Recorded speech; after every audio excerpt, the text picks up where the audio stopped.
I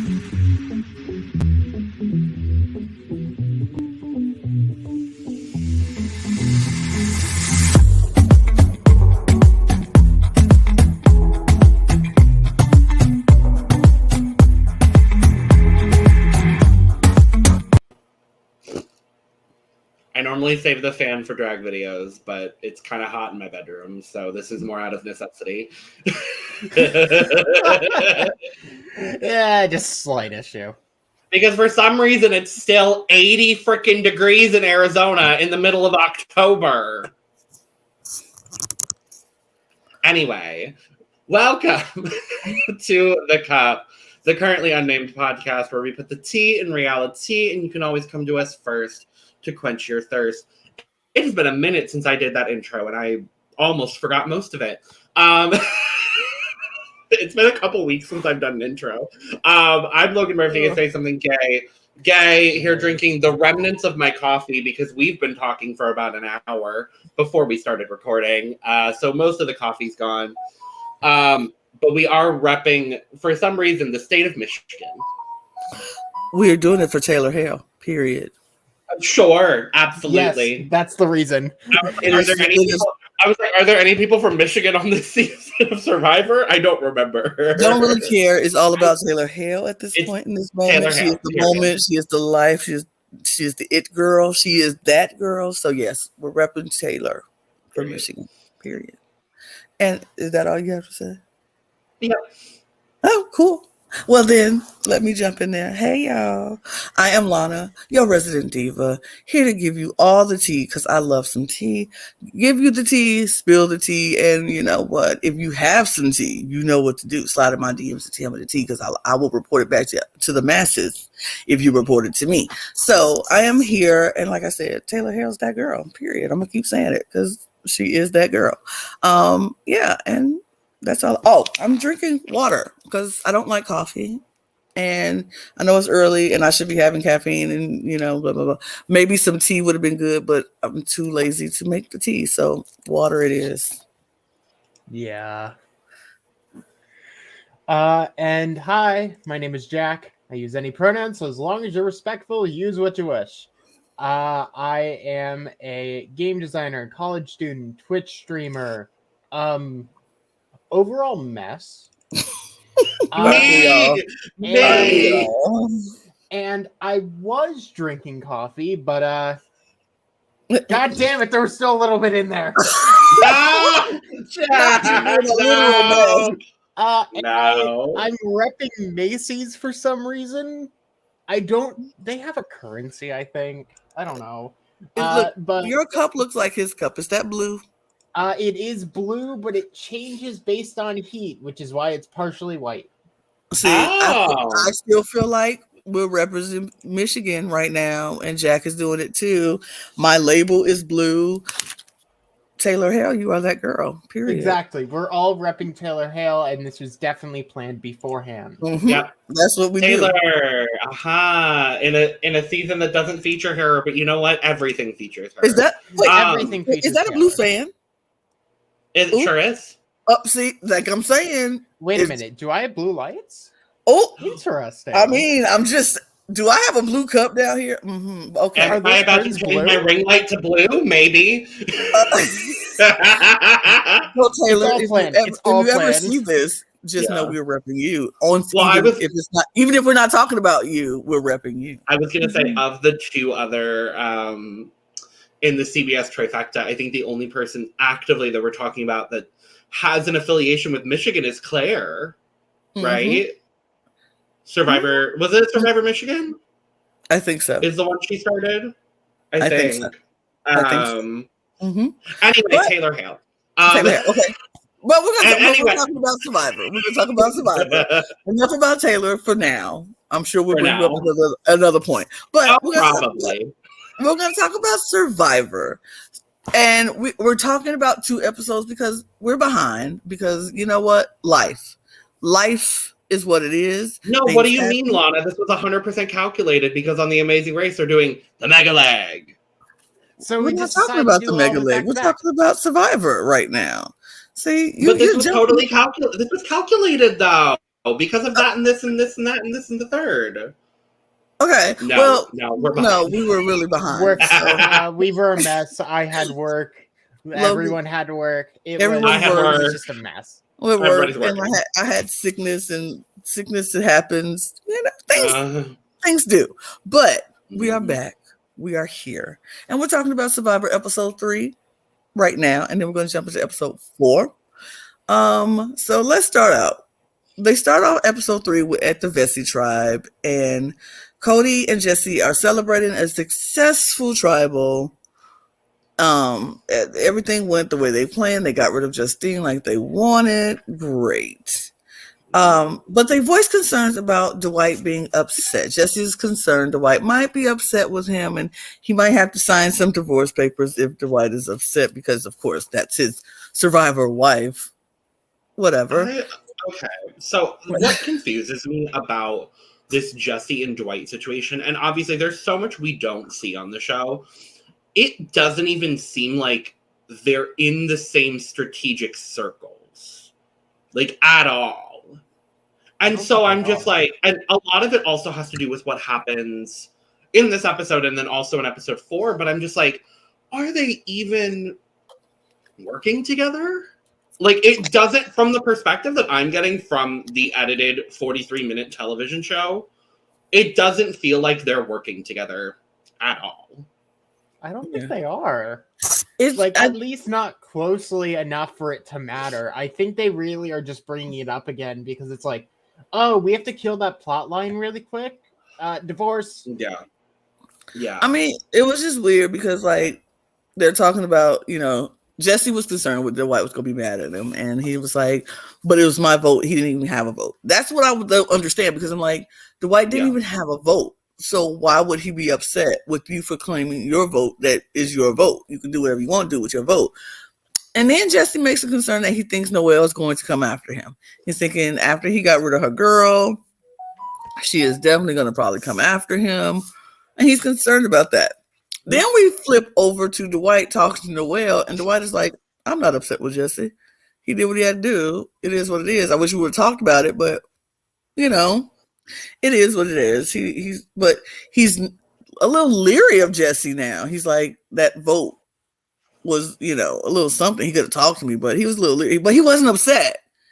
But he was like, but I see how he plays. So, it's like one of those, I see who you are. Let me...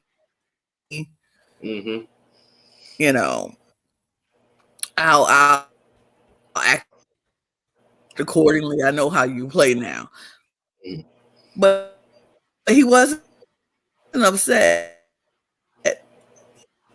And then Noelle and Dwight seemed to bond, and like, Lana, just so you're aware, you are going really, really in and out. Oh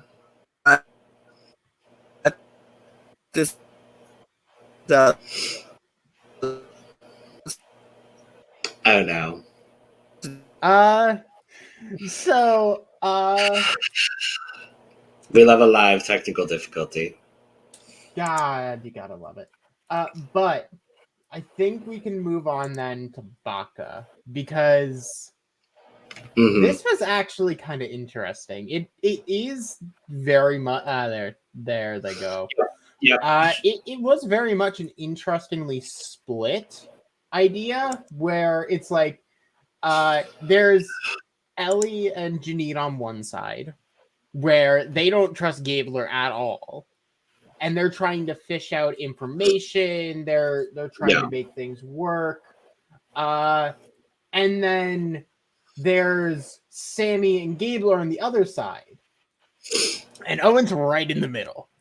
I think I don't think Ellie and Janine realized that Sammy was so tied to Gabler. Well, okay, because Ellie in her mind is like, oh, I have the best social relationships in this game. Everyone that I'm working with everybody likes me, but like, I now realize maybe we should get rid of Gabler. And I'm like, maybe you should have realized that episode 1. But anyway, she's like, I have the best social relationships in the game. I have the best social relationships in the game. If you can't tell, I don't like Ellie. I don't like her. Yeah, not a fan. But yeah, it leads into like I don't know if they realized how close Sammy and Gabler are. 2, do they just think Gabler's an idiot? I think they think Gabler's an idiot. And I don't like think they do. To be fair, I don't like Gabler either. But like, oh, I don't. He's not an idiot. Like, and I was also gonna say, do they know what he does for a living? I don't think he told them. Okay. I don't remember. Lied about it, but I don't remember. And if he didn't, because I just want to double check, because I am not certain myself anymore. Hello, Lana. Welcome back.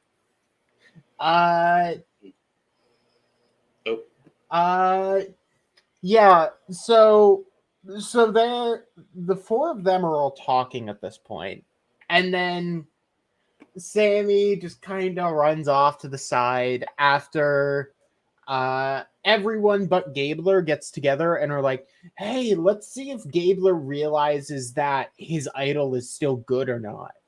Yeah. And Gabler knows, which is fun. Mm-hmm.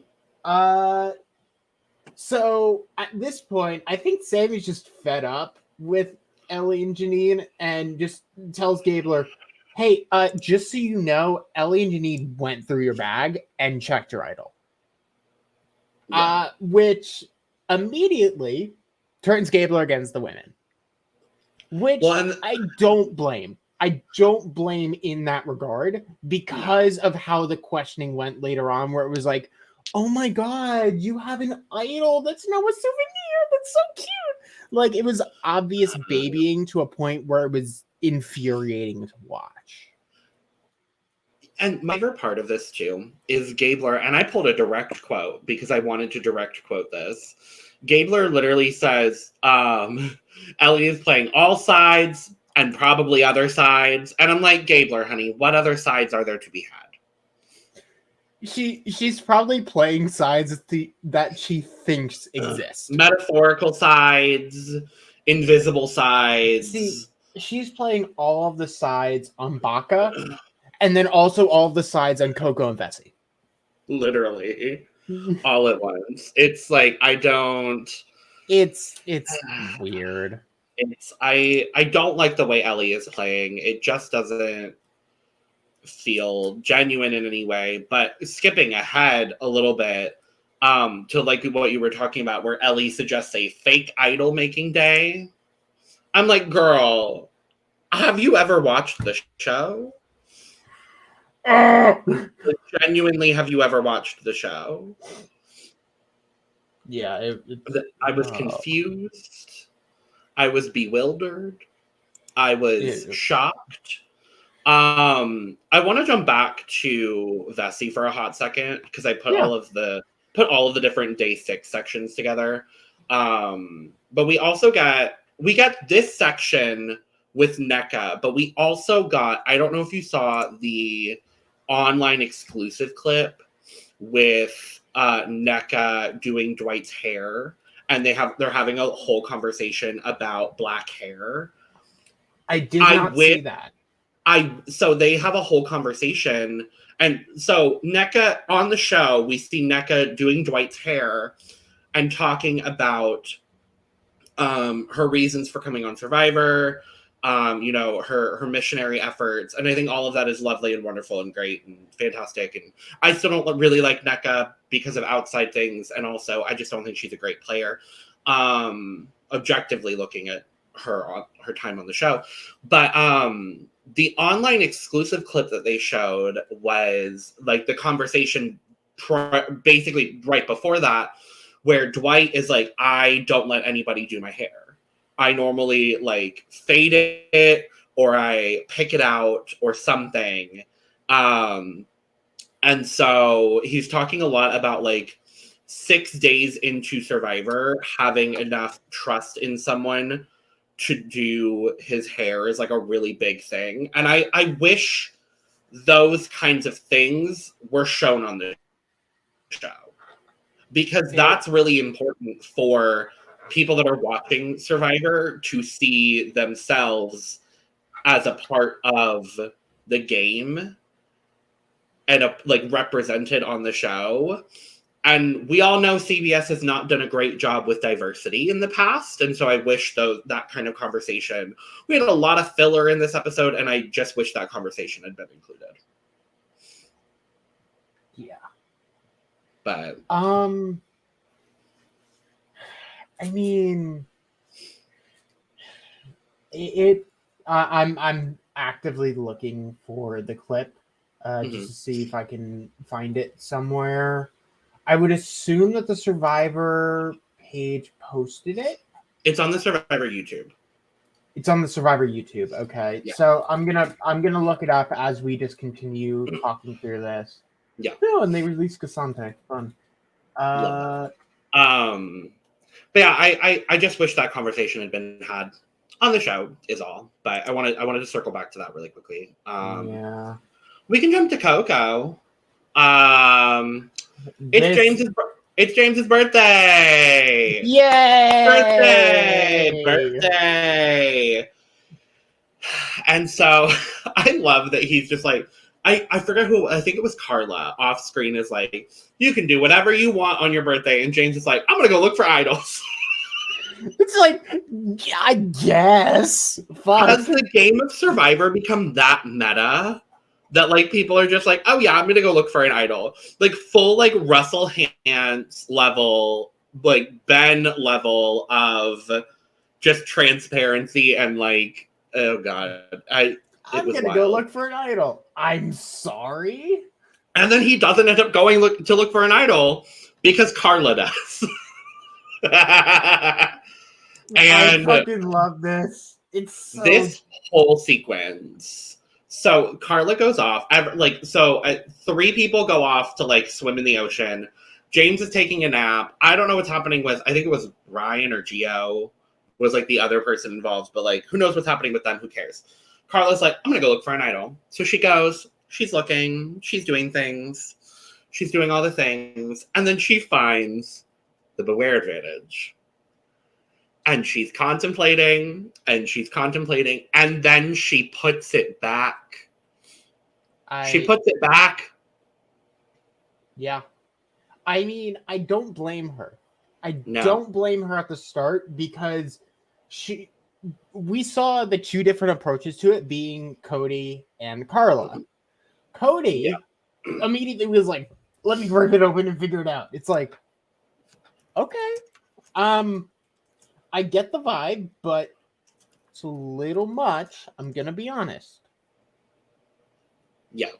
Well, and then, so this is also the difference of someone who's watched Survivor, a la Cody, who said he binged a bunch of seasons during quarantine, and someone who's watched Survivor for a long time, a la Carla, because she immediately goes, I know what this is. This is dangerous. I don't know if I want to take it. Mm-hmm. And so she initially puts it back. And then, having conversations with James, she kind of floats this idol talk and like the concept of like, if you find something, are you going to open it? And he's like, oh my God, yeah, I would totally do that. So Carla's like, well, crap. I guess I need to go. Need to go get this Beware advantage. So she goes to get the Beware advantage, and it's the same one that Cody has. So she has to get all the beads. Now, my question is there one for Baka? Now, I would assume there is, but they're not a full tribe anymore. That's what I was thinking. So what I assume, like as a guess, is that when they find it, there's also going to be in the package the remaining beads. Oh, like, so like Mariah's bead will be in there. So Mariah's bead and any other player who manages to be voted out, their bead is also going to be in there for when it is eventually found. Because imagine the thought process, and honestly, I wouldn't put this past Survivor, but we'll imagine the game process of like, if your tribe ever gets voted out, the idol also disappears, and you can no longer ever get it. That doesn't make sense. It is interesting though. It hasn't popped up for Baka in 4 episodes, and so that's where I'm like, are we going to see the beware advantage on the part of Baka happen? I assume it's going to happen later on, because didn't someone on I think they showed it early in the season, like maybe during episode 1 or episode 2, of someone nearly finding it. I don't remember who it was, but I thought it was Owen. It might have been it was definitely Owen nearly finding it. Yeah. So what I assume happens with that is anytime someone is voted out, their production tells them there might be something by the water well for them, and when they get there, they get their bead. Because otherwise, you would be screwed the minute you have to go to tribal and you can't achieve it. And that sounds wrong from a gameplay perspective. I agree with you completely. Yeah, I mean, we'll see. I hope that we do end up seeing it from someone I like on Baka. So, Owen, Janine, Sammy. That's all. But let's see here. Where are we at? Oh, let's go to the immunity challenge, shall we? We didn't actually finish the talk on. Oh, did we not? Yeah, so, no, we didn't. So Carla gets all the beads, and the way she gets all the beads is incredibly impressive. She's like, "Oh yeah, I just want to build a bracelet for my wife," and I'm like, "Because it's also going to be her birthday." Period. Which, once again, incredibly smart way to play this, because it's basically the exact same method that Cody used. Yeah. Where it's like there's another meaning behind it, and he's just tying it naturally into what happened. Yeah. And there was so much pride in every single part of me when not only did Carla manage to do it, but she did it really, really quickly. Like there was no hesitation. Yeah. Yeah, I was really happy. The only real obstacle she faced was Gio. Yeah. But super, super happy. Carla has a full idol now. So we have 2 full idols in the game and a couple advantages. We have 2 full idols and 1 idol on Gabler that expires after his next tribal. Lana's back. Let's see how long this lasts, but continue. Go ahead. Lana's back. Lana had to catch the boat to Vessi really quick. Oh yeah, she's got to go put everybody in their place. But yeah, immunity challenge. It's a good old, you got to jump through the ocean, you got to do the obstacles, you got to dive to get the keys, and then you have to make a puzzle. Oh, God. We see these kind of challenges every season. And we've seen these kind of challenges every challenge. This challenge, how many puzzles are we going to do? That's my thing. I mean, every tribal challenge. What do you mean, Lana? I mean, they do kind of have a formula for the challenges where it is obstacle course or some kind of dexterity challenge. And then once you get to the end of it, puzzle or dexterity challenge. Like there isn't a change, and that's been pretty consistent. Oh my god. And then first two tribes won immunity, as well as large and small toolkits and fruit platters, respectively, while the losing tribe had to forfeit flint. Now, I want to shout out, I want to talk about, and I want to highlight Noelle in this challenge. Because her entire tribe this whole time has been, but is she strong? But can she carry her weight? Yes, I'm looking at you, Cody and Jesse. And it's all because she's missing half a leg? Like, that's going to stop you from doing anything. And she's a Paralympian. Like, yeah, I don't not think a Paralympian is somebody who can carry their own weight and actually be strong enough. You can't just be in the Olympics for anything and have no strength, no capability to do things. And yes, she has half a leg, but she's a Paralympian. That means she trains, she works, she can do things. You don't need to have all of your limbs to swim. You don't need to have all of your limbs to do everything on Survivor. Sure, it's helpful, but I love the fact that she is proving all of these people wrong, that you can be strong and still do what you need to do and have lost a limb. Yeah. The only way that it makes sense is that she didn't tell them she was a Paralympian. That is the only way everything makes sense. But and she even told then, it doesn't make them. sense. But she told them, like, they know she's a Paralympian. Like you said, if they didn't know that and she never said anything about it, then okay, you question, you wonder, absolutely yes, you don't understand. But you know for sure she's a Paralympian. What are we questioning?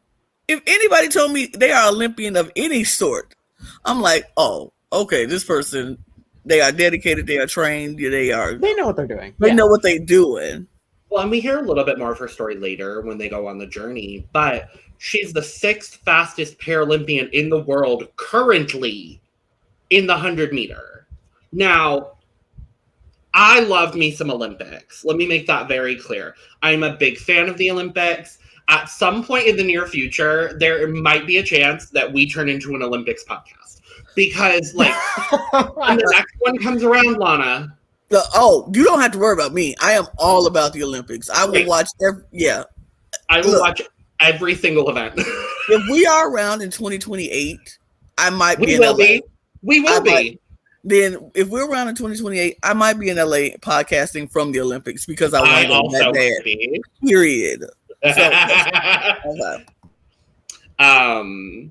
but yeah, so she like 6th in the world, and she is the fastest American woman, a Paralympic American woman in the 100 meters. That's not something to shy about. That's not like. That's incredible. Do we all know who does the 100 meters in these Olympics?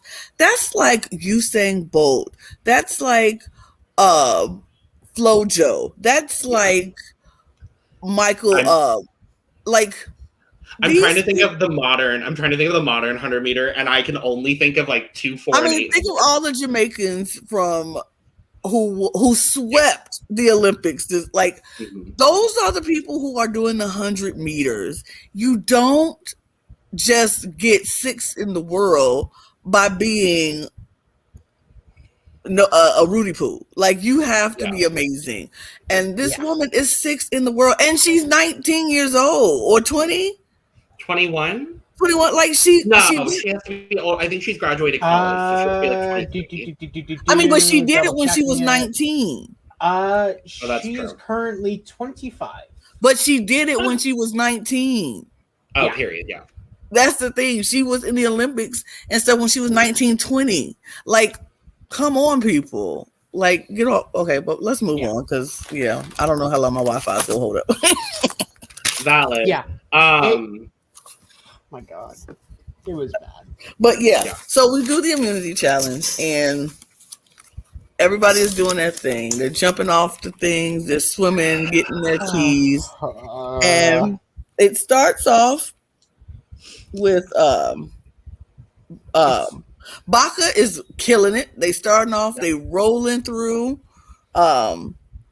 Coco is killing it. They rolling through. Vessi is starting off killing it. They rolling. Everybody. Vessi was in the lead for a good minute. It was crazy. Very even through to the puzzle. Very even kill throughout. Noelle jumped in with her. She took that leg off, and I was like, "Girl, you better do it. You better show these people." And she jumped off that thing, swam, got that key. The way she hopped up on them boxes to get to, I was like, "Okay, You better.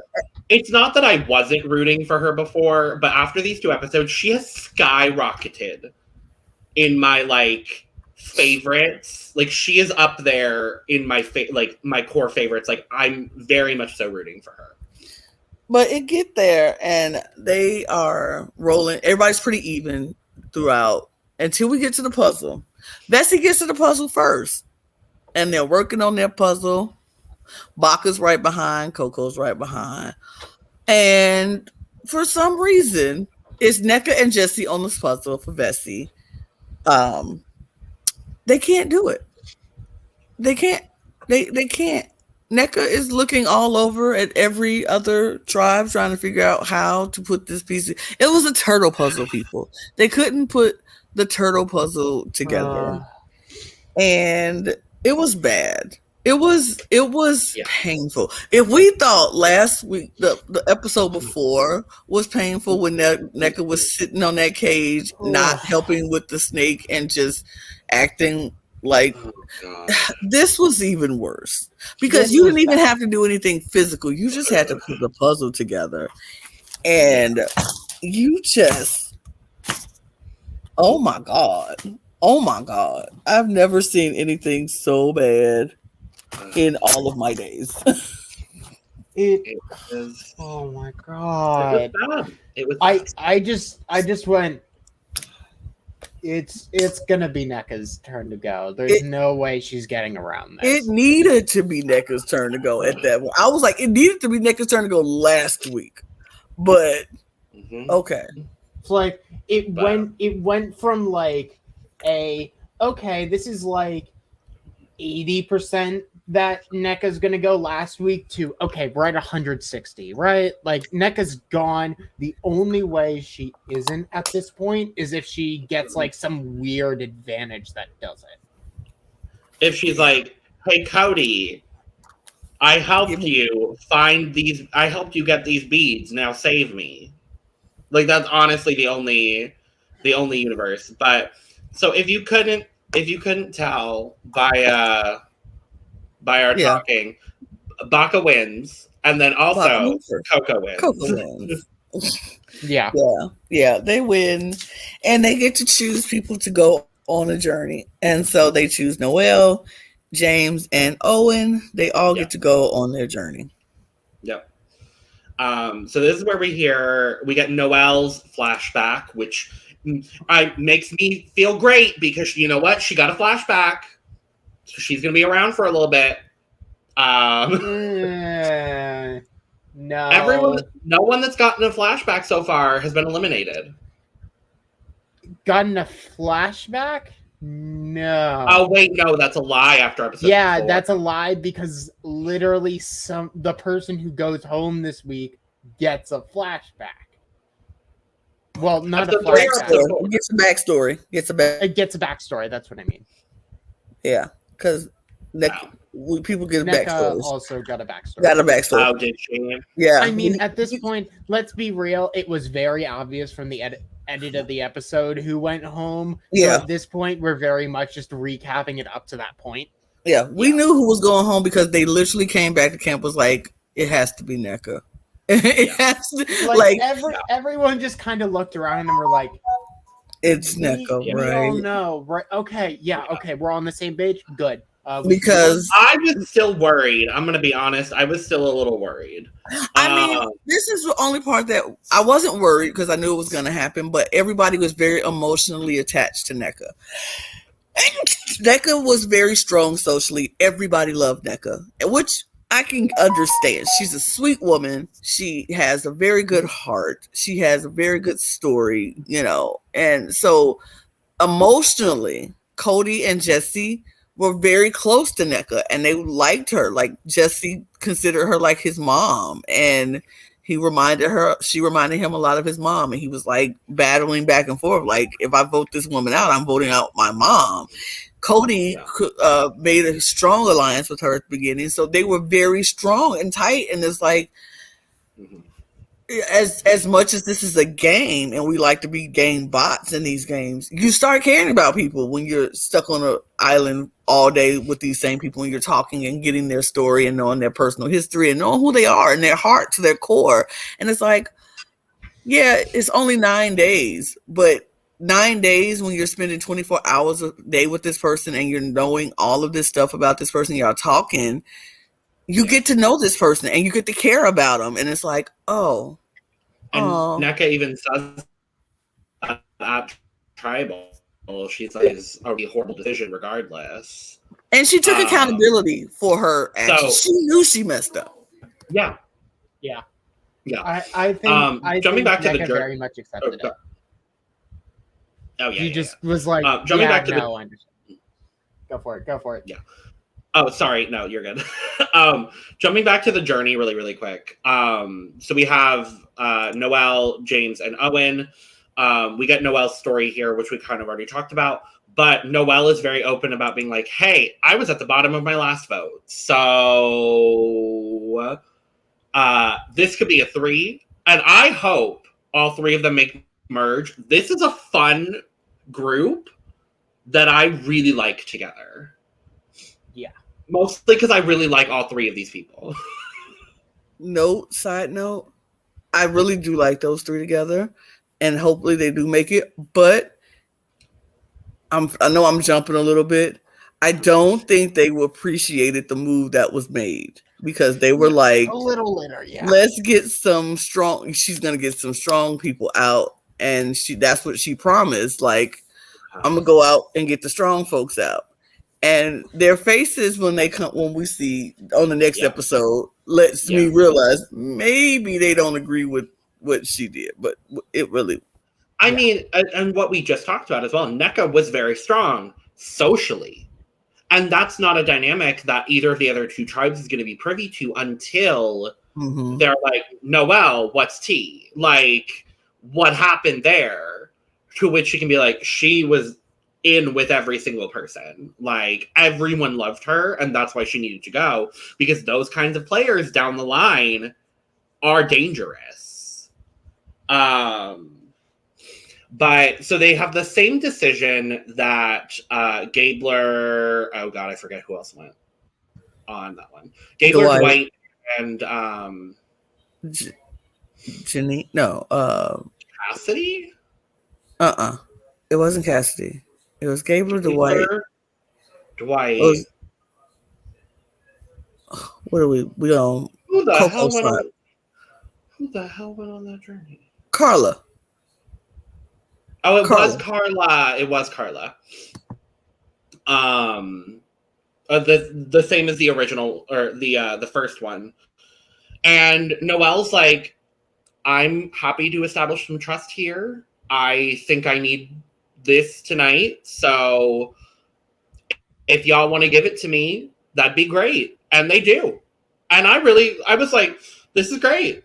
A lovely, lovely show of trust. It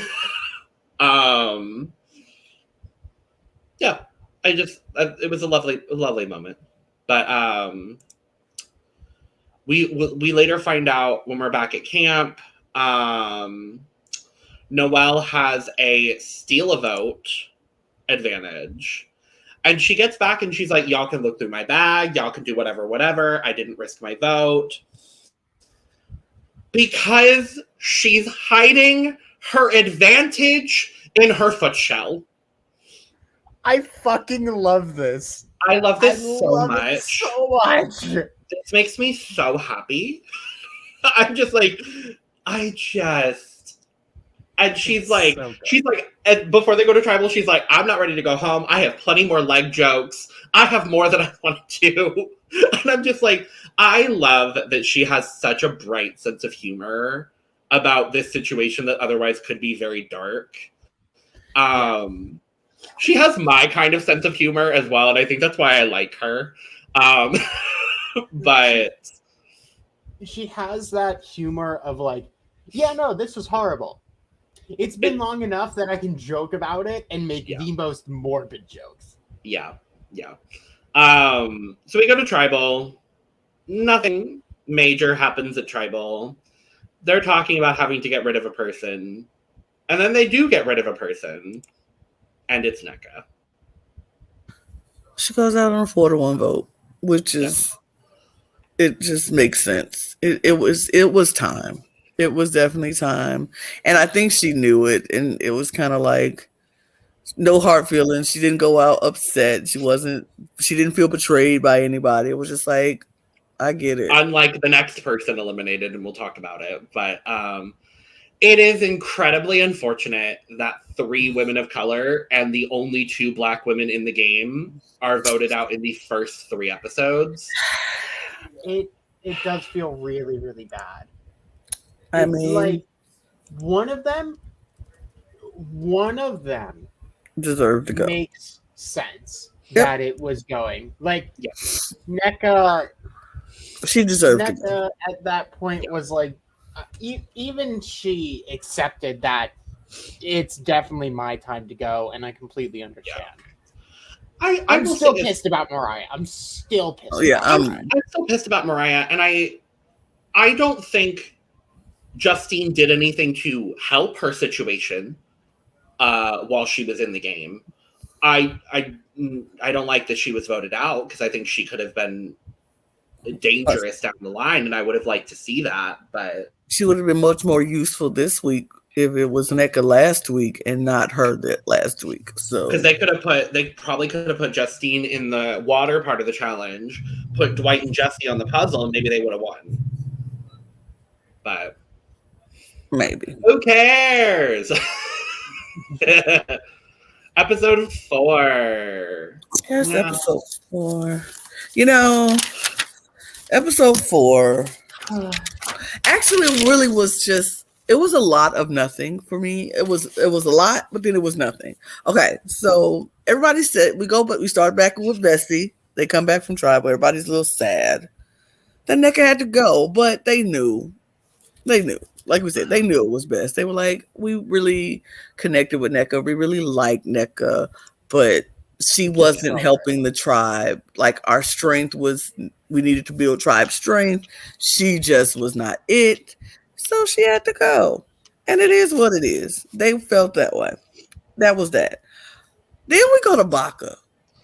Oh my God. And this was crazy. So Gabler, you know what? This is the thing. I understand Gabler in this moment. Me too. I understand what he's trying to do. Like, he really wants to be helpful. He's really like, look, it's cold out here. We don't have all the amenities that we need. We don't have blankets or anything. Maybe a palm frond will give you some kind of warmth. Maybe. He was trying to be helpful. I get it. I understand it. But I do understand the frustration of like Sammy and like Ellie.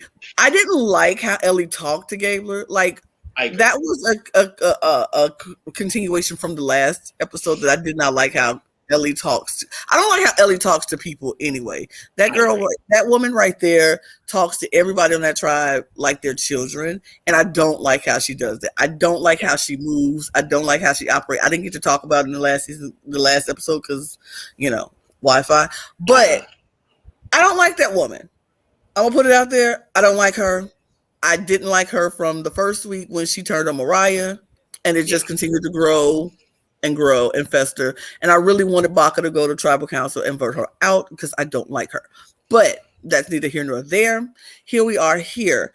And so I do understand her frustrations about, okay, I was asleep and you come putting palm fronds on me when I'm sleeping and it's waking me up and it's not helping me. but like you ain't have to talk to that man that way. That's a grown man. Yeah. He is older than you. He's a grown man. You don't talk to nobody like, but I was asleep. And I might know it. I just didn't like it.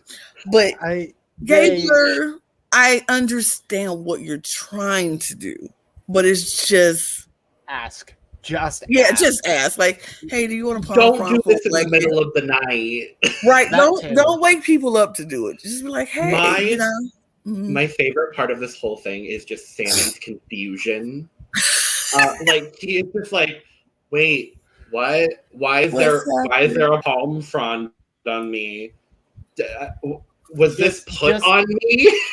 Like that casual, like, what the fuck is going on? Literally, like there was probably a what the fuck that they couldn't show, but like that's exactly how I would be. Yeah, the confusion here was really fun. Lana, I did want to point out something else. While your Wi-Fi was down, we talked about it. Did you see the clip online of NECA doing Dwight's hair from episode 3? Yes. I was gonna give you the opportunity. I forgot to do it earlier when you jumped back on.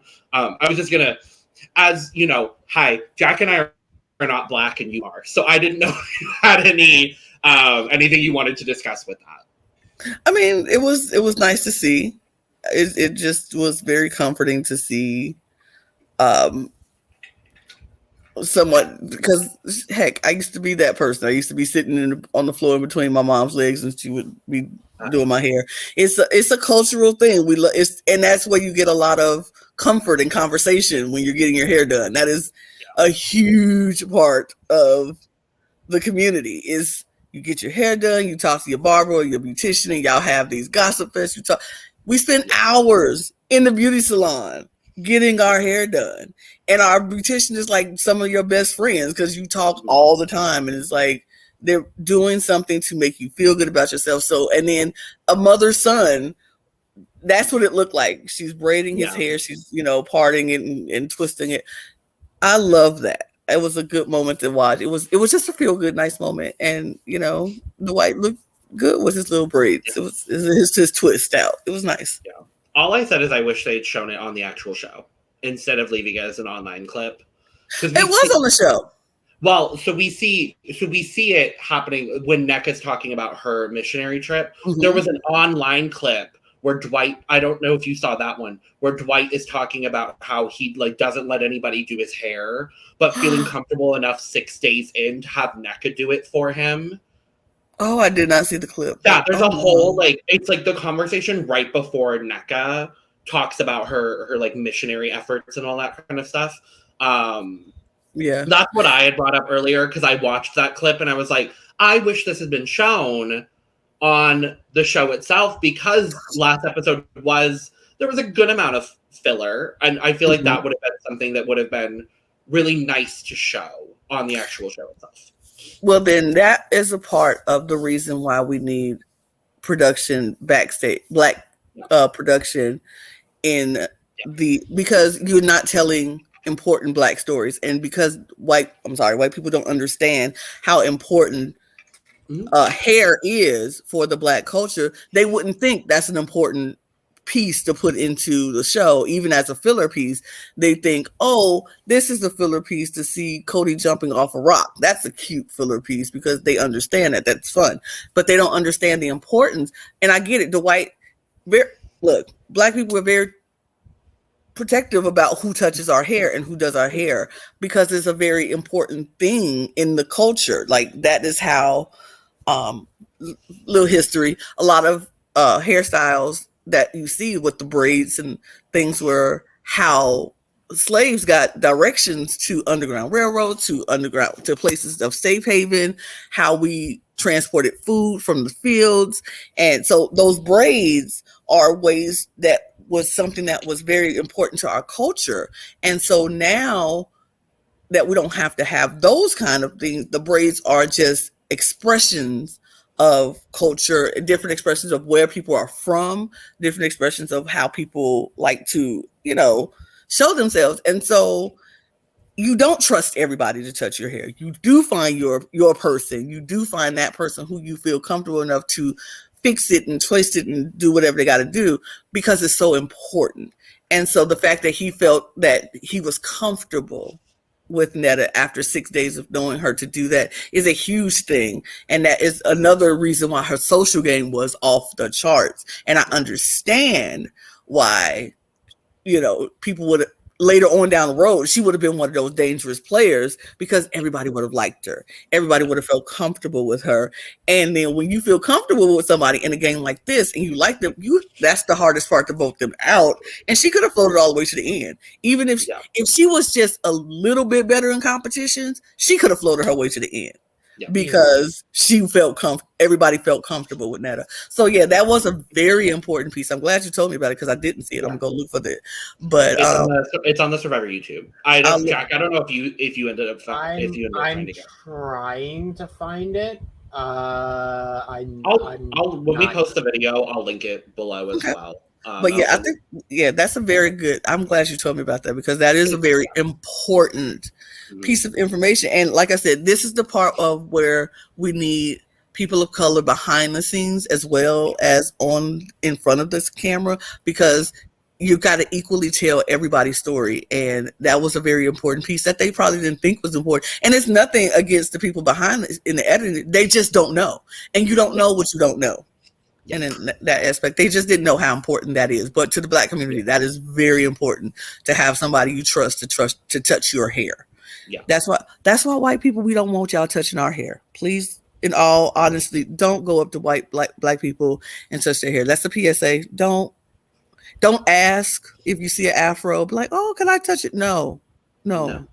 Even if they say yes, they really don't want you to, but they feel obligated to say yes because they don't want to be a feel that. So PSA, don't touch Black people's hair. Thank you. Yes. Let's talk about Survivor. Let's go back to Survivor. But yeah. So we're at the reward.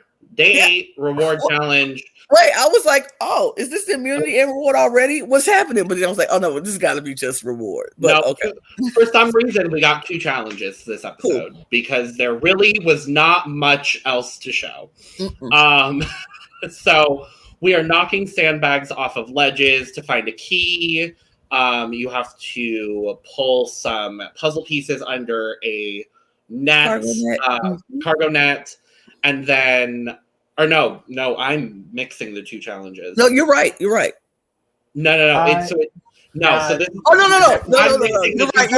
Yes, they throw the things.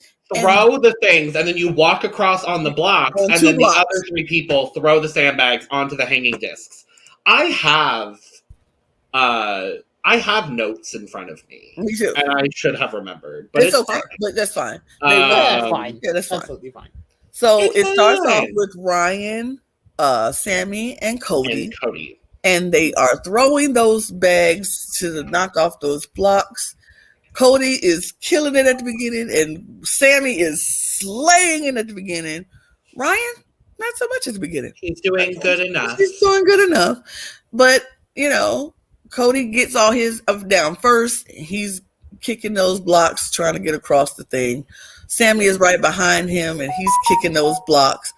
Ryan eventually gets it all down, and he's kicking those blocks. Then they're coming across the sand. They kick the blocks. Once he get across, then other people can go and take the puzzle pieces up. Or they have to put it in a square. That's the first part. No, that's the immunity challenge. Oh, see, I'm getting it wrong. Oops. Yep, you're right. So the guys then have to walk across this sand pit on the block, using the blocks as it's basically the floor is lava. Right. We're playing the floor is lava. And then the other 3 people at the end have to throw the sandbag on. Oh yeah, that's the part. Oh yeah. Throw the sandbag on the thing. Yeah, perfect. We just really want to talk about the immunity challenge. Right, it's really the immunity challenge. Oh yeah. But yeah, so Vessi goes and they're doing it. Noelle first throws hers is on there, and then who's the other person? Jesse. He throws it's on there. Bam. The white throws his, having a little trouble. We're taking a little time. But by that time, Baka is there. Janine is throwing it. She's getting it. And Gabler is throwing it, and he's getting it. And then, finally Coco catches up. Yeah. They finally catch up, and they doing it. And after all of that, Vesey, the white throws his, bam, lands it. Vesey finally wins the challenge, and they look good doing it. So it proves getting rid of NECA was probably the best choice for them because they put a fire under them, and they win the challenge, and they get 10 fish, and they get to steal something from the other tribe. Yeah. Now, Vesey's like, hold on, Jeff. We still don't have fire. We don't have fire. Yeah. So what are we going to do with this fish? We get 10 fish that we can't cook. And Cody's like, we can eat it raw. And Noelle is like, oh, wrong. Raw fish. Are you kidding me? No. Try again. And he's like, what, you don't like sushi? She's like, absolutely not. Absolutely not. We're not doing that. And I'm not like, in this context, no. And I'm like, Noelle, I feel you so ho. I am not finna cut open a raw fish and just start eating it. That's not. Yeah. No. Comparing sushi to just eating a raw fish that you that you just get. Right. A little bit of a choice. Not even one that you fished yourself. Just you were given. I mean, because let's be honest, y'all. Sushi is not just cut open a fish and put it on a plate. They have to marinate that stuff, and then they do stuff to it to manipulate it to be decent enough to eat. They don't just cut open that fish and slap it on a plate. So him just busting that fish open and talking, I'm gonna eat it. No. Noelle was like, not in this world, not in this lifetime, not for me. No, thank you. And I was like, I feel you, honey. I wouldn't do it either. So they decide to trade their fish for another challenge, which they got the fruit and the tools, which I was like, super smart.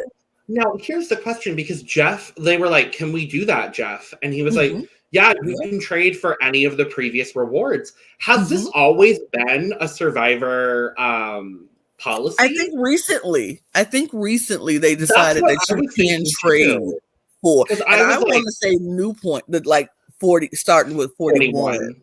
Yeah, they could start trading their prizes, their wins for previous stuff. I liked it. I was like, sure, we love it. I mean, it slightly makes sense. I assume they have other ways of doing it, and realistically, they're just taking stuff from the production campsite and giving it to them. So I mean, they can probably do it. Like, oh, okay, yeah. So the next tribe asked to go back reward and get the 10 fish. Can you just like fish up 10 fish really quick and deliver it to them? Cool, got you. Right? I mean, it's not that hard. I think it was smart because they didn't have fire, so those fish would be useless to them at this point. And then they took the right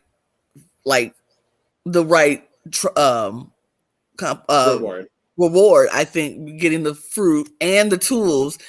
You got food and you got the stuff to help you with your camp and all that stuff. So I think it was the best one to take, and they took that. So I was very much happy with that. So now they have to decide who they're going to steal from and who's going to go do the stealing. So this is the part that was funny to me. This is the part that cracked me up, and we're going to spend a minute talking about this because I loved this moment. This moment was the moment for me. So they go back and they're talking about who they want to steal, what they want to steal, who they want to steal from. So they're like, "Do we go to Baka? They have the best stuff. They won most of the rewards, so they have the bigger fishing gear. They have the bigger." Fruit, they have the biggest everything. So we could steal from Baka, or we could go to Coco because they might not have the bigger stuff, but they have more people on their tribe. And if we can knock them down a little bit and take most of, something useful to them, it'd be great. This is where Cody shined for me. Okay. This man showed why he's a salesman. He was like, I want to take their machete. And they was like, absolutely not. We can't take somebody's machete. Why would we do that? That's rude. That's wrong. He was like, is it savage? Yeah, a little bit. But if we're going for the big dogs, we need to take them down. And how do we take them down? By taking their machete. Because they can't cook with anything. They can't cut nothing. They can't get coconuts. They can't do nothing without that machete. So I think we need to take their machete. And the rest of the tribe's like, nah, that's too much. That's too much. He was like, all right. Fine. All right. Okay, we'll take the fishing gear. We'll get the fishing gear, but I want to go do it. Let me go do it. The white is like, ooh, do we want to send this man to go get fishing, to do the bidding for us, because we don't know how he's going to act. Is he going to make everybody mad at us?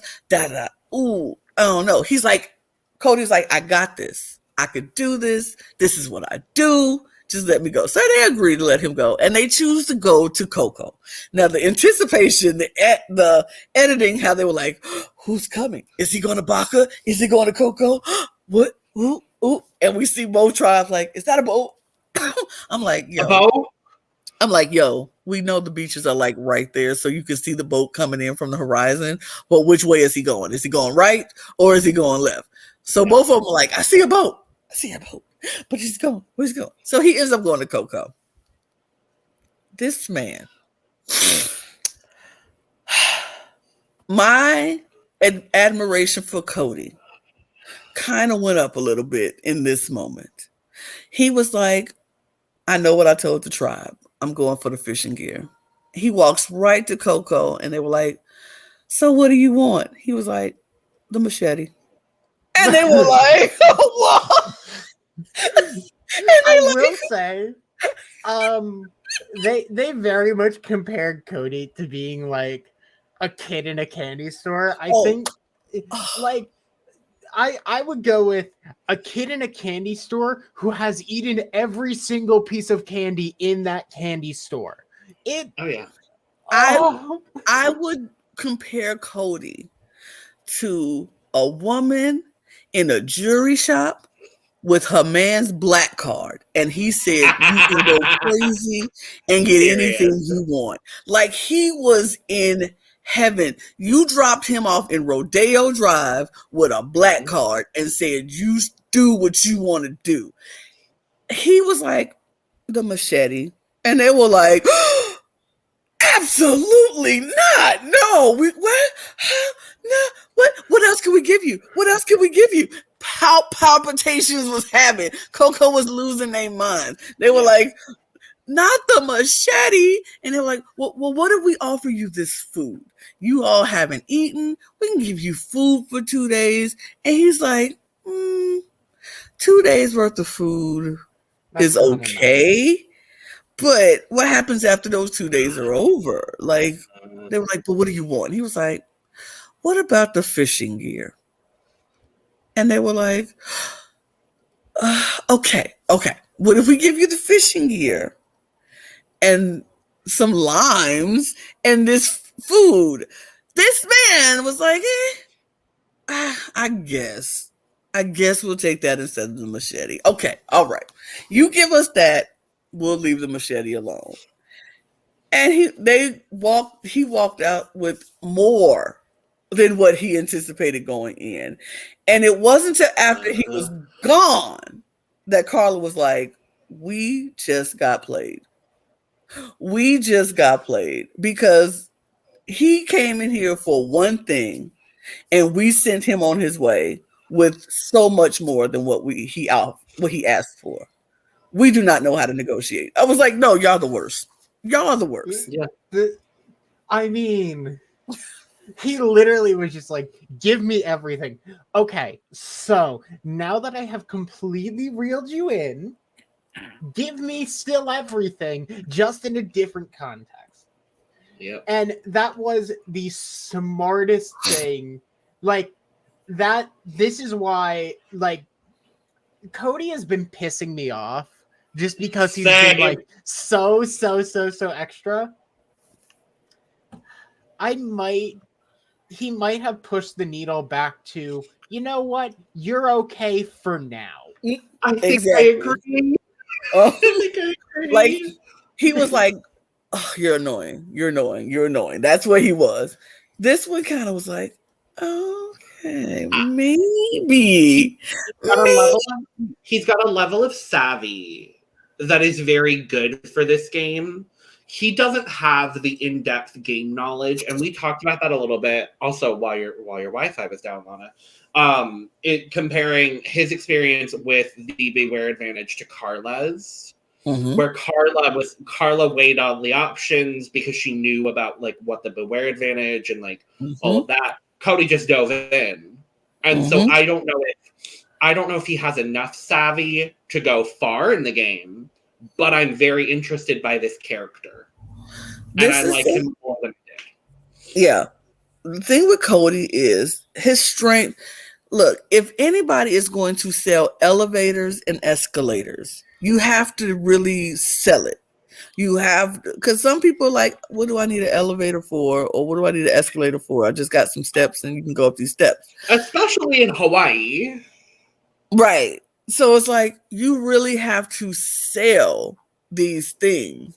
And not only sell it because it's just a thing to sell, but elevators are not cheap. You really got to negotiate and work with people and figure things out and figure out what they like or what they don't like, yada, yada, yada, to sell these elevators. So he was in his element. He literally walked in there and was like, sure, I'm going to take the one thing I know you want the most, so you can offer me everything else you don't feel like you need that we need.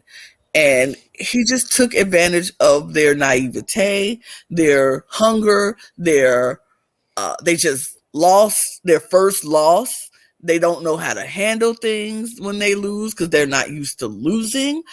And he just took advantage of all of their emotions and took everything. He asked for nothing and got everything. And that was brilliant in my eyes. It was fun to watch it. It was exciting to see it. I know he felt like a rock star getting back to camp. Like, look at what I got. Yep. It was good. And I'm just looking back and seeing like they're like, oh my God, you got a lot. What did you do? Literally. Like a very quick, oh my God, who did you fuck up? And it was like nobody. He really didn't do anything to like piss anybody off. Like they piss him off later, but he didn't do anything in this moment to piss off Coco. It was just like the fact that he came maybe to piss them off, but he just was playing the game and they could do nothing but respect that. It was crazy. I just love that Carla was like, I don't like Cody. I see what he's doing and I don't like him. I'm like, good. Well, I mean, you shouldn't, but he played y'all and you got to respect him. You might not like him, but they sure as hell got to respect him. Yeah. Because he did the doggone thing. So now we go to immunity. Now we can talk about the immunity challenge that we've all wanted to talk about this whole time. Tangram sprint. I'm just gonna call it the Tangram sprint because it's basically what it is. Yeah. I didn't know this. I wasn't aware. I did a deep dive on the Survivor YouTube the other day. They name the challenges. Oh yeah, no, they do. They never mention it, but they do. No, the challenges, it's never mentioned. I'm actually kind of curious. I'm gonna look up what this challenge was called. I like stew. Okay. Brain stew. No, their challenge names very much can make no sense. I like Jack's name for it anyway. Tangram. The snake one was called Serpent Turf, which that one that's cute. That one cute as hell. Okay, I'll give them that one. But I like yeah, I like some of them tangram miss. sprint a little better. I like 10 grams. So we're gonna go with Jack's. Just 10 grams. 10 grams. So this one, you have to knock off the sandbags to get the keys. Mhm. You got to unlock the net, drag your Mhm. 4 giant puzzle pieces under the net, make a square, then go up a cargo net and make a triangle. Yes. Now, as someone with extensive experience and knowledge in tangrams, this is my challenge. I would have sucked. I'd be like, I'll work, I'll run with these pieces, but somebody better put this together. Don't ask me. I'll be the one, like, I'll huff it and carry it under the net. Here, throw the piece, put it together. Yeah. That's all I'm gonna do. I'm like, I can't put puzzles together like that, but I can surely. I will have to bust my hump. I'll probably be dead at the end of it, but I will have to do it. Yeah. I will say it is a very, very nice thing to see, like, the actual kind of math behind it. I say is the fucking nerdiest thing I can. Sure. The actual math of turning a triangle into a square, that is not easy to do. So the precision that they had to do in order to make that work is really impressive.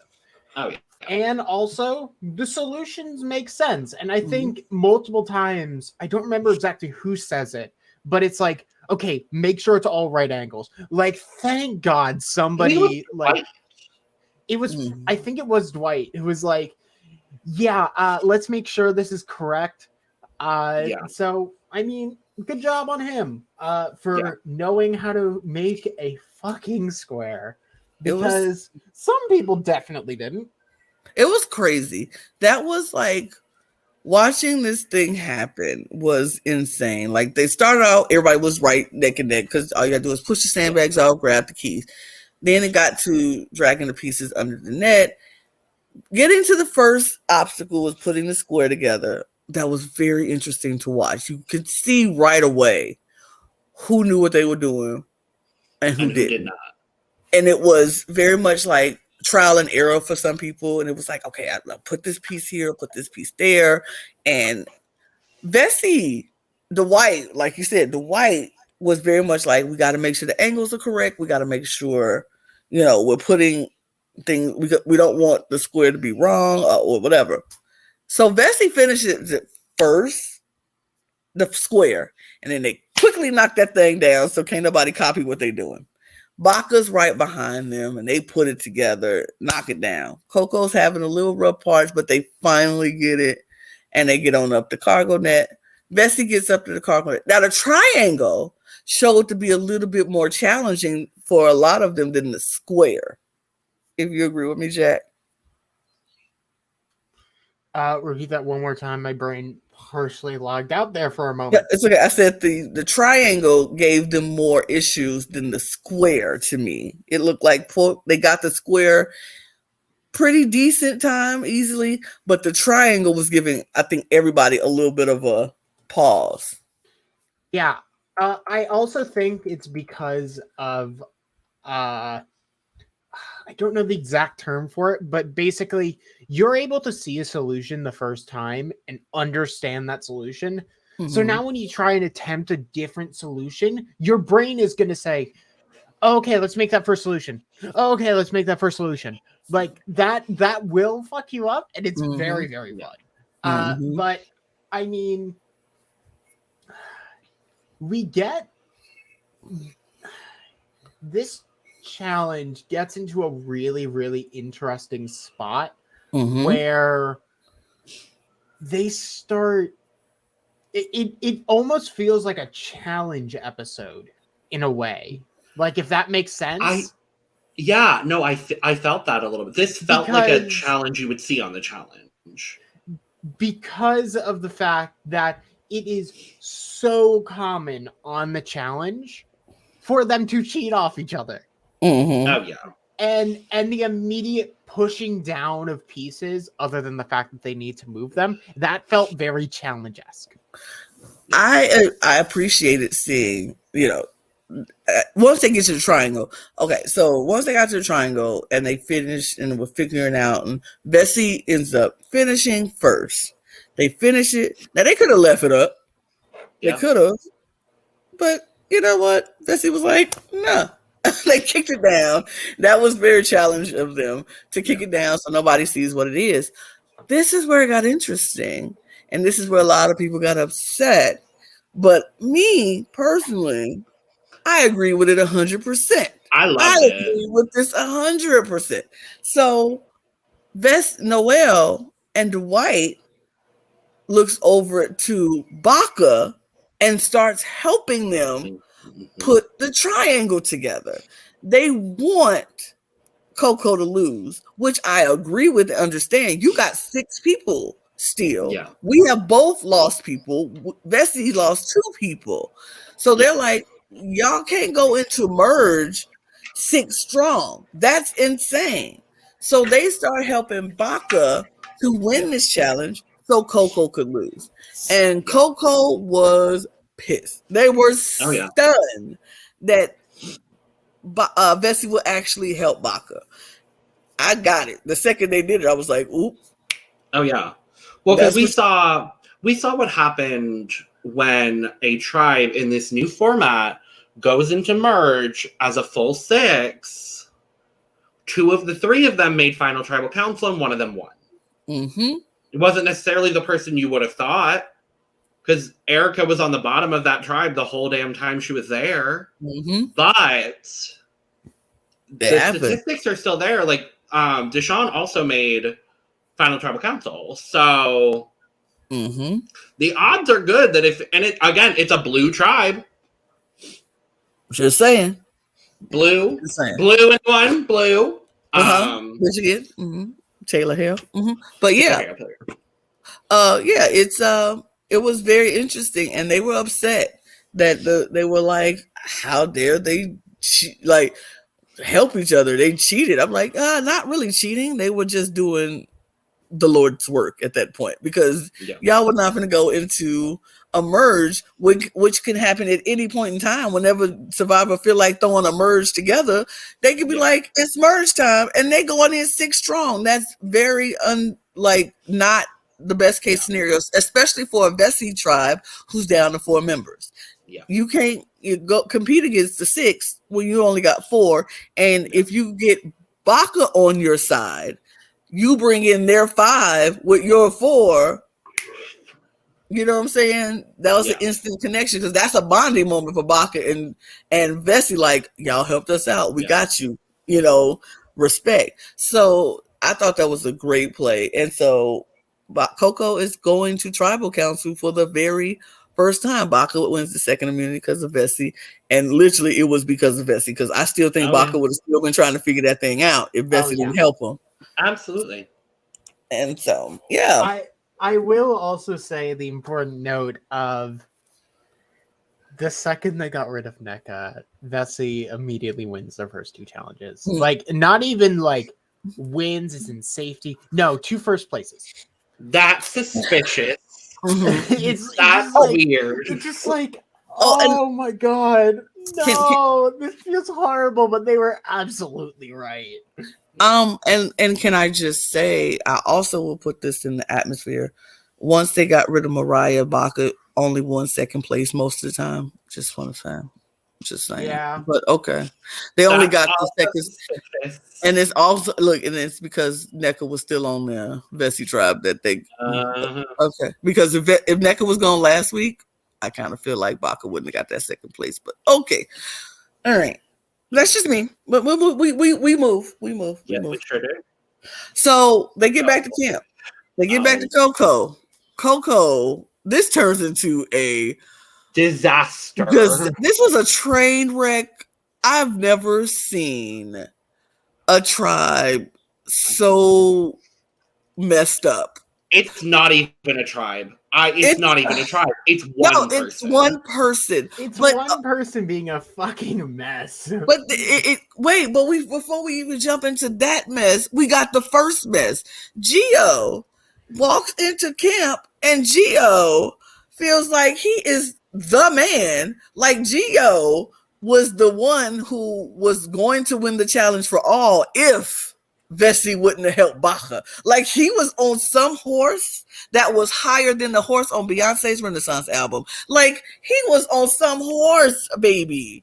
Wasn't He was on a horse sitting on out top the of a challenge? horse. Huh? And he sat out. And he sat out of the challenge. Like, where in what world do you feel like you can talk to people like you talking to them? But GL was like, we're getting rid of Cassidy, and that's what it is. And I'm like, ooh, what? I don't. And he tells James and he tells Ryan, we're getting rid of Cassidy. That's what we're gonna do. So just fall in line. What do you think you're gonna do with your 3 votes? Because what if all of the women put their votes on one person? Oh no, we have a tie. But then he goes to Carla and he's like, we're voting for Cassidy. That's just how it is. And she's like, oh, okay. And Carla just casually turns and's like, Cool. is that so? Is that what we're doing? Carla, Let me write that Carla was down as you are now my vote. Alrighty, sure. Carla was like, oh, is that so? Can we pre-vote? That's cute. Carla was Anyway. like, can I pre-vote right now? I mean, really? I mean, I'm glad she didn't. I'm glad she didn't, because then. Oh my God. I'll go ahead. So Gio and Ryan at this point are voting Cassidy. And then the women and James are like, let's vote Gio because of obvious reasons. I don't know who Gio think he is. I don't know who Gio think he's talking to, but we're gonna vote out Gio. Then I'm gonna try to do my best Lindsay impersonation here. So she's like, I just don't understand. I feel like everybody's lying to me because I'm a really big target. Physically, socially, mentally. Why aren't they targeting me? I feel like they're targeting me. And I'm just like, ma'am, with all due respect, ma'am. Miss Ma'am. Miss Girl. In the nicest probably way possible. Please shut up. You were in the majority, whether you knew it or not. You were in the majority. You had allies. And then you said, I don't want them. Paranoia. It's like, sure, asking one time, are you sure you guys are good with this? Is what actually happening? I think that's a reasonable time to ask. Second time, maybe a bit too much. Second time, shut up. Exactly. If you see other conversations happening with, like, say, a person you're aligned with and your target, presumably, then I understand, a second check-in, maybe a third. But then when you straight up in front of your allies are like, I just think everybody's lying to me. And then Carla's like, well, what do I need to do to show you? Like, genuinely at this point is like, what do I need to do to show you that, like, I'm with you and I'm not voting you out? And she's like, I just don't trust anybody. So then James goes off with Lindsay. And Lindsay's immediately like, Carla's lying to me. Carla's lying. Lana, you go ahead, honey. I mean, no, finish your thought, and then that was honestly the end of my thought at that point, and I was going to move to the next portion of things, but yeah, go ahead. Lindsay, Miss Girl, Miss Ma'am, Miss Mama, you literally was sitting in the conversation with everybody like, we're going to go for Gio. That's it. We're doing Gio. And you literally was like, okay, we're doing Gio, but I think you're doing me. And it's like, what? What did that? But no, because I see everybody talking. Miss Ma'am, we're on Survivor. Everybody's supposed to talk. Like, that's the thing. And then you sitting there with your alliance, and the majority of the people are telling you we're going for Gio. And you're mad that Ryan isn't talking to you? What? One person is not talking to you. One person outside of your alliance is not talking to you. And you're like, Why aren't you talking to me? Why aren't you talking to me? And so if you're not talking to me, who else is not talking to me? Everybody's lying. Everybody's lying. Jane literally have to walk you into the woods, basically shake you by the shoulders and say, ma'am, calm down. We got you. You're good. Stop freaking the freak out. And she's like, I just feel like Carlos lying to me. He's like, Lindsay, we got you. That's exhausting. That is exhausting for anybody. And I would be like, you got one time to freak the freak out on me like this. And I have to baby you and coddle you in a game of Survivor, in a game where we're all trying to win $1 million.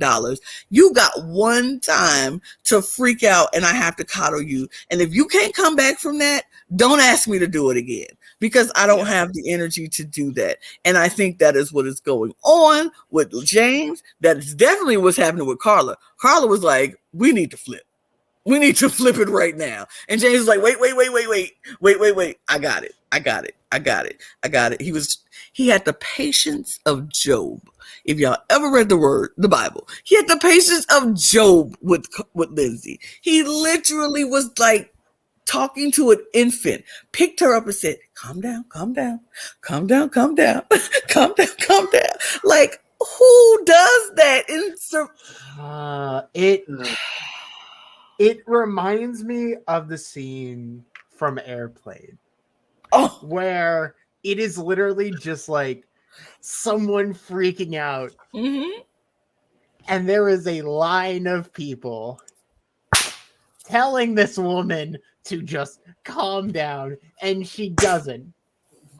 And the line just gets longer and longer and longer, and that is every single person in the audience just viewing this and going, please shut up, calm down, please. I know if they weren't going to get put off the show for like physically touching or harming, James wanted to slap her like, get your head into the game. Yeah. Like, Carla really probably wanted to just slap her. And I would have been like on that same point, like, I need to smack some sense into you, because if this wasn't a show for $1 million, I would have slapped you. I'm like, girl, if you don't get your life in order and stop it, just stop it. Nobody should be doing that to anybody in Survivor. Nobody should have to coddle somebody like that in Survivor. But Lindsay was freaking out for no reason at all. No reason at all. My favorite.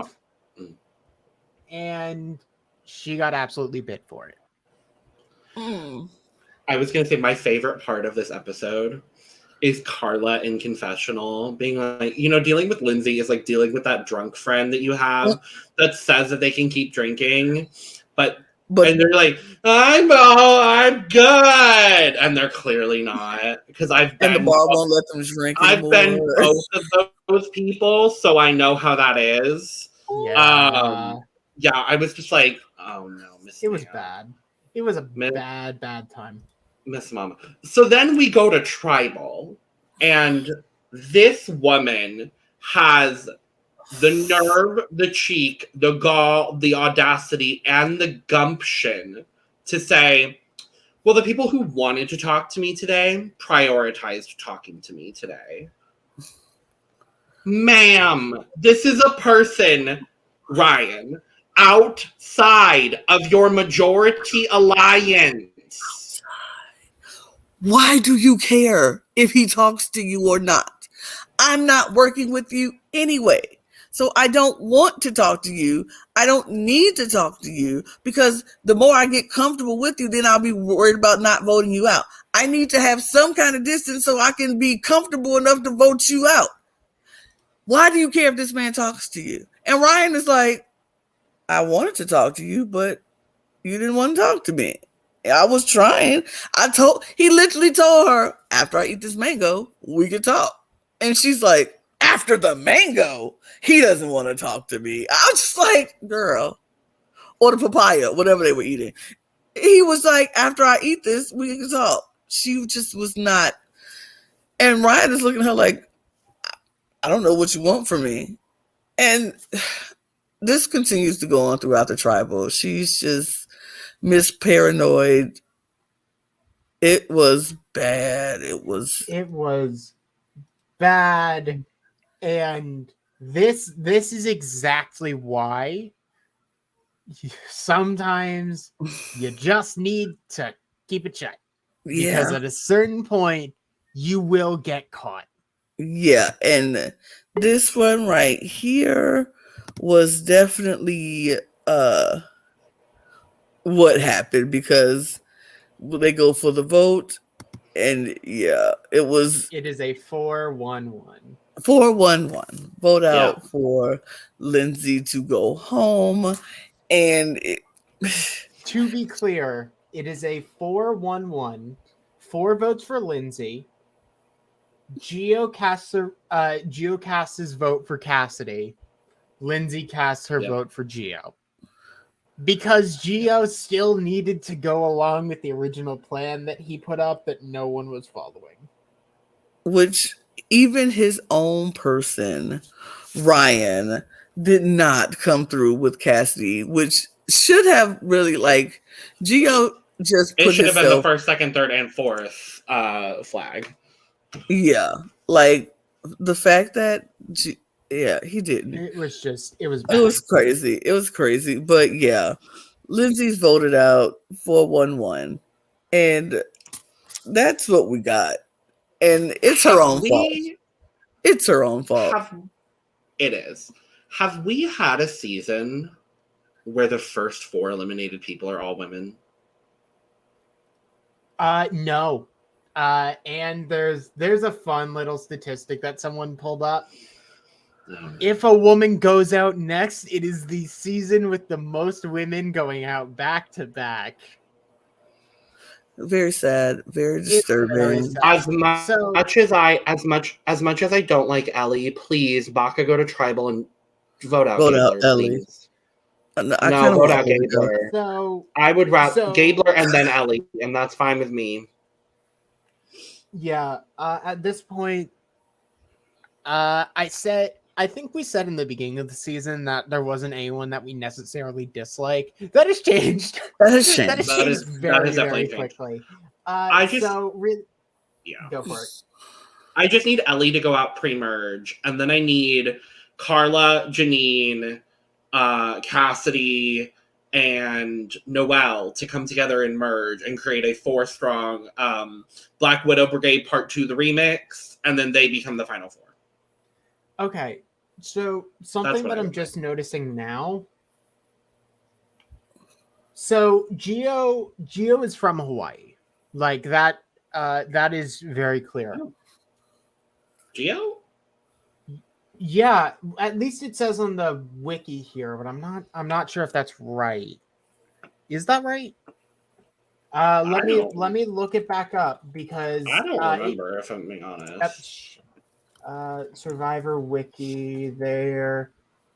What's that? Oh no, Gio is from Hawaii. Never mind. Survivor 43, because there's an odd note here that I just noticed. Somehow, and I haven't noticed this before, Cody and Gio are literally both from Honolulu? Yeah. How the fuck? What? Yeah.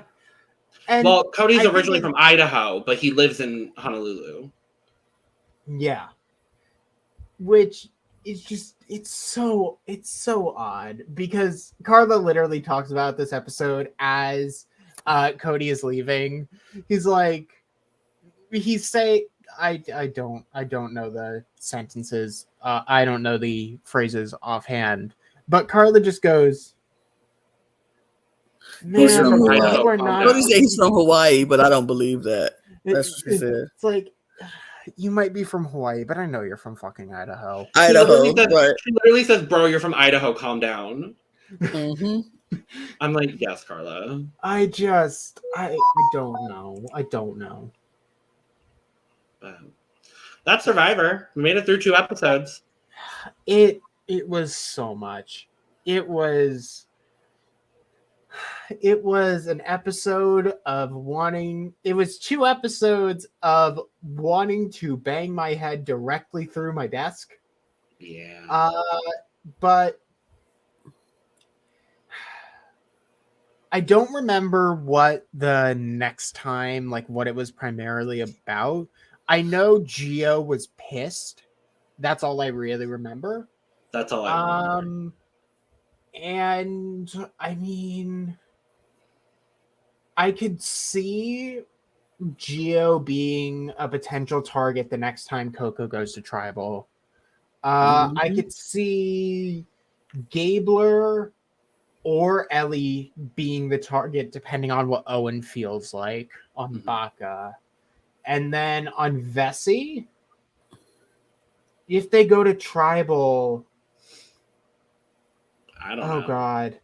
It's just, for some reason, because Noelle's the only woman left on that tribe, I feel like it could easily be Noelle. So overall, I was going to say Noelle's going to steal one of the guys' votes. They're going to take a shot at either Cody or Jesse. Yeah. Oh, that's a very good point. Yeah, and the only way it won't be Cody. We ever talked about. The only way Cody will be okay is if he uses idol. So it could be Jesse. Yeah, and just to quickly bring it up, after the immunity challenge, Noelle, I'm gonna have to look up the names here. Where is it? What are we talking about here? Stop tell me. No, I'm just... It was Noelle. Jesse it's right here. It's actually in episode 3. Noelle, Jesse, and Owen. Noelle, James, and Owen. James and Owen go to the. Yeah, we talked about that. We talked about it. Nope, never mind. I am very tired. Okay, and there actually is a very interesting note here on the wiki, at least the Wikipedia, that directly lists who is going on the next expedition because it was shown in the preview. Oh. So with this lineup, it'll be very, very interesting. Okay. Well, then we have a lot to look forward to in the next episode. So y'all stick around and find out what we talk about next week on the Survivor. And I think we did pretty good to give an hour and a half for 2 episodes. So yeah, I am out of it. So that's it. That's what we got. Survivor. We'll be back next week. Remember to like, subscribe, and share this content if you are, if you like what we're talking about. We had a little technical difficulties throughout this episode, but it's okay. That's what it happens. We're human beings dealing with computers. So, but follow us on our Twitter if you want to know when all the episodes are going to drop, when we're going to record things. So at @thecup_reality on Twitter. If you want to be a part of the Cup Reality podcasting team, feel free to DM us in our Twitter accounts and let us know what shows you're interested in. And if you want to join us one day for a show, we would love to have you. Just send in your requests and we will get back to you as soon as possible. Or if you can't get through to our the Cup Reality on Twitter, you can also get in touch with myself or Logan on our DMs. DM us, Gym Leader Logan or at Lady J78. Tell us what you want to talk about. Yeah, right down there. Tell us what you want to talk about, and we'll figure it out. We have lots of shows coming up. We've got a lot of content on the way. Oh boy, all the drag races. Every Dragula's, a lot of stuff is coming out. I think there's about an equal amount of drag race content as non-drag race drag-based content. Yes. Just because of everything. Not to mention new shows, because did we just get called out today about doing the mole?